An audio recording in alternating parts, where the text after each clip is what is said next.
সদস্যবৃন্দ, আসসালামু আপনাদেরকে আন্তরিক অভিনন্দন। এখন আপনাদের কারণের পর মাননীয় সংসদ সদস্যগণ,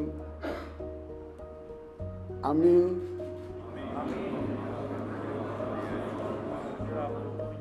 সংসদ সদস্য নির্বাচিত হইয়া ঘোষণা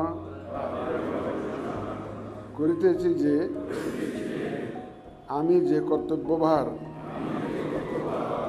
গ্রহণ অনুযায়ী ও বিশ্বস্ততার সহিত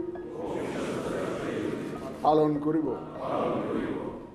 আমি প্রতি অকৃত্রিম বিশ্বাস ও আনুগত্য পোষণ করিব এবং প্রভাবিত হইতে দিব না। ধন্যবাদ আপনাদের সবাইকে। ধন্যবাদ মাননীয় প্রধান নির্বাচন কমিশনার এবং আজকের শপথ পাঠদানকারী জনাব এম নাসিরউদ্দিন স্যারকে। এই পর্যায়ে